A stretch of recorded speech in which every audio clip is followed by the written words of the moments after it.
Hello everyone and welcome to this episode of Plant Maya Flowers. I am actually going to be taking a deeper look into one of the plants that is featured in almost all of my videos. Sitting there next to me, my left-hand man, if you will, my Monstera Deliciosa. As you can see, I actually got a little trellis for my Monstera to hold all of its leaves up and make it so that it has a little bit more of a support system. As you can see, it can kind of grow in all directions, so having something like a trellis is very useful for such a large plant.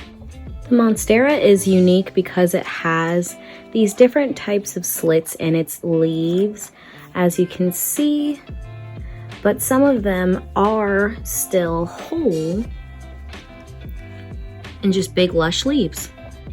When new leaves sprout, they look like this right here, where it's a long type of skinny little sprig here, and from it comes a twirled up leaf, and over time it opens up like a hand.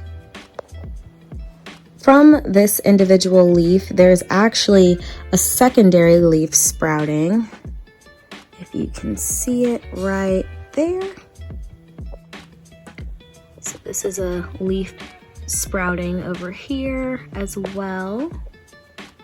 Similar to some of the other propagation techniques you've seen from me, this plant goes through propagation by cutting. So you could take an adult leaf, place it in some water, and then it will sprout roots and eventually grow more leaves and everything. And I have an example to show you as well.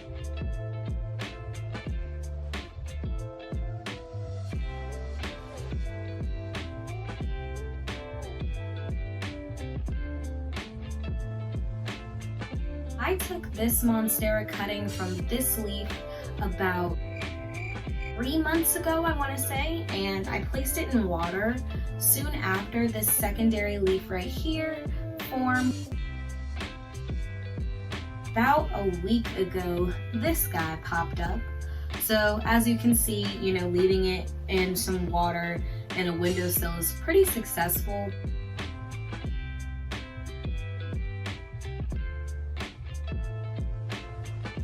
It's just really interesting to see how light exposure affects how your plant grows. They call this plant the Swiss cheese plant because each of its leaves is quite unique with the different amount of slits that it has in it.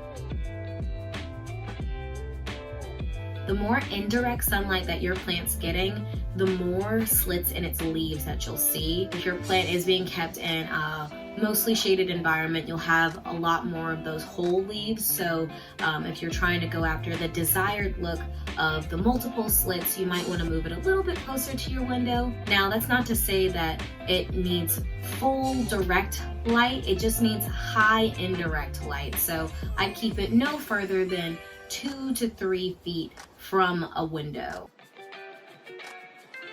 I'll water my Monstera when the soil is completely dried out. Now, I don't wait very long in between those waterings because I don't want my roots to be completely dry. I want them to stay a little bit moist. Another variety of the Monstera is the Monstera Obliqua, which grows in more of a viney type of manner. You can see that I have a couple of new leaves that actually sprouted within the last month, I want to say. I have had this sitting in water for about 6 months, so it's not one that grows very quickly, but it is such a beautiful miniature version of the Monstera Deliciosa.